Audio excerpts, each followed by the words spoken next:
If you're unhappy, it's because you choose to be. You need to take control of your life. Now, I know this sounds harsh, but we all know what makes us happy, and we all know what makes us unhappy. So we need to do more of the things that make us happy and less of the things that make us unhappy. Can it really be that easy? Absolutely. But I'll tell you, I probably had the same reaction that you did the first time that somebody told me. They had no idea what I had gone through in my life. They had no idea how people had treated me or what people had done to me. That is true. But we do choose our paths. We choose who we give space in our lives, and we choose how we react to jerks in our life. Now, we can either give them our power, or we can take control of our lives and we can take control of our emotions. Now, I've been in the military since I graduated high school, which was about 20 years ago. And every aspect of my life is dictated. I was told who I could be friends with, where I would live, what I could look like, how to think, what to think. A senior officer once told me that I couldn't be this happy, bubbly female when I went to Iraq, or I was going to get people killed. Really? Okay. And then despite the fact that I had scored over a 90% and excellent on every single one of my physical fitness tests, I was told that I was too fat. Again, really. After 24 years, I was just tired of being told what to do and how to live my life. And when I made the choice to retire from the military, it was liberating, but I was scared. I had been in the military for my entire adult life, but I was ready. I was ready to start making my choices, and I was ready to start creating the life that I wanted to. And outside of the military, I could create anything that I wanted. And if I'm honest, I could have liberated myself a long time ago. I once had a therapist tell me that if I didn't like being mistreated and abused by my boss, I should just get out of the military. Now, I was at 18 years in the military at that point, and him even suggesting that made me angry. I would sacrifice my financial security. I would sacrifice, the small retirement I would get after 20 years. I thought that the system needed to change, but let's be honest, we're not always going to be able to change the system. And I chose every single day that I stayed in the military. So what you have to ask yourself is, if I can't change the environment, what do I want? Do I want to continue being unhappy, or should I choose to move on, to find my people, to find my happiness, to find the things in my life that I want? Now, I'm sure this is not just a military experience. We all have someone or something in our life that's always telling us what to do, how we should look, how we should act, what we should want in life. The quality of our life really depends on how much we're listening. I was almost 40 years old before my mom told me that my brother and sister had kids. So if I didn't want to give her grandkids, like, she was okay with that. And, it made me laugh, and I was like, whew, finally a little relief. The harassment to have kids will go away. But part of me was also a little bit angry. I wasn't married. I didn't want to be a single mom moving around the military without support. I didn't understand why everyone kept pressuring me to have kids. I remember a senior military officer telling me that I was selfish, and that was the reason I didn't want to have kids.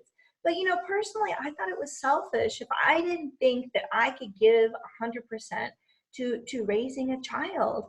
And being single in the military, I just didn't want that to be the life I would give a child. But those were the choices I made.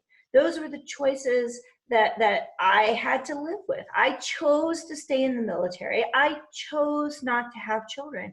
And I could be angry. And to be honest, there was a point where I was angry.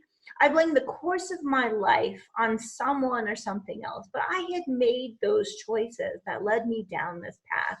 And those choices have also made me the woman that I am. But now I'm choosing differently. After 40 years, I finally took a pause and I did a thorough evaluation of my life.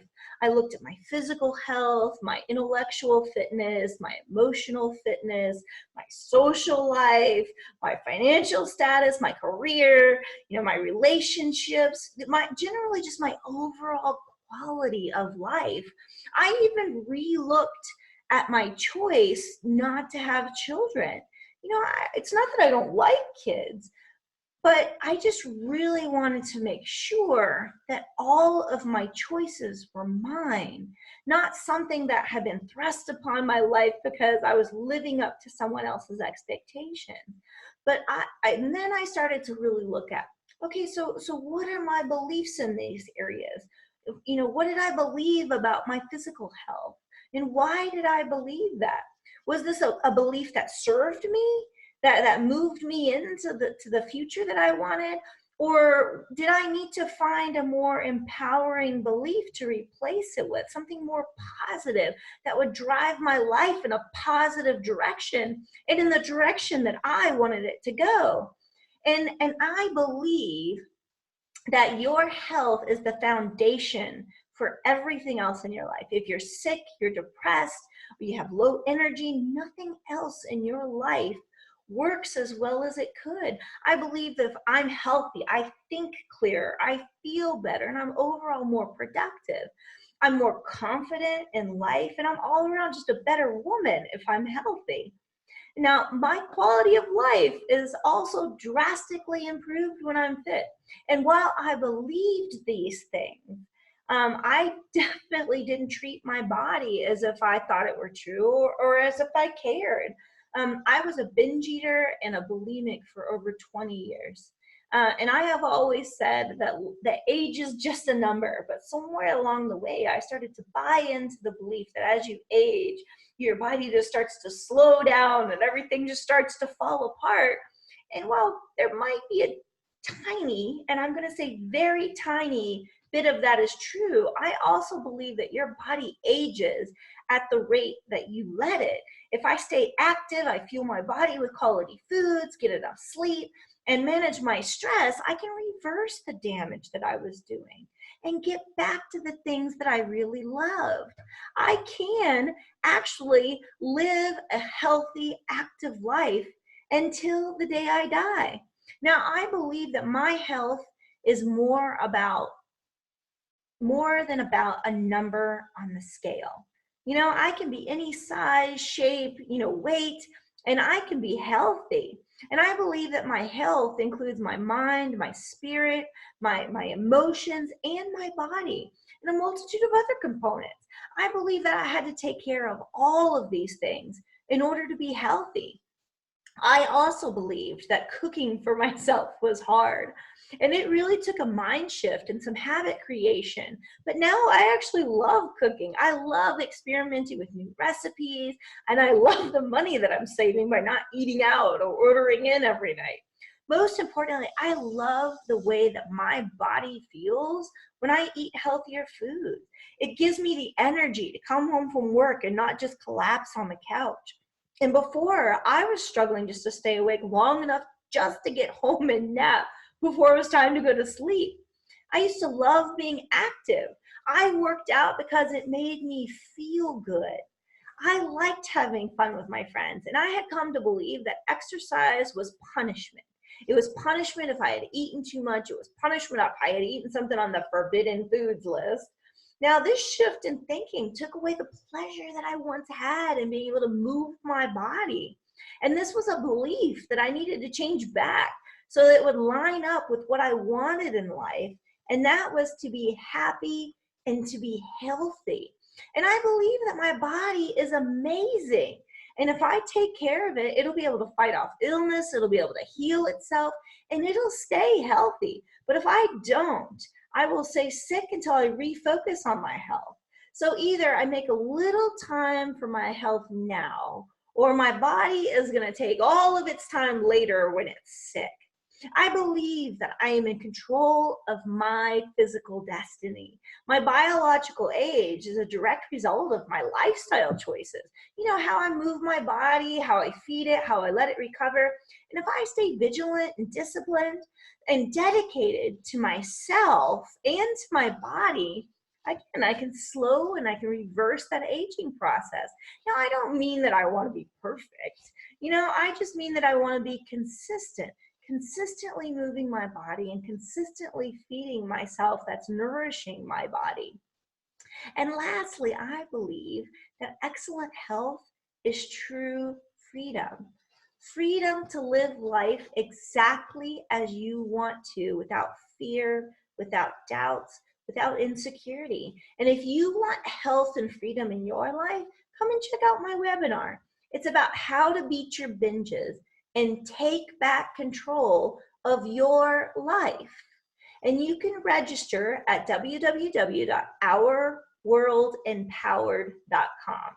Again, that's ourworldempowered.com. And seats are filling up fast, so please go register so that you can get on one of the webinars.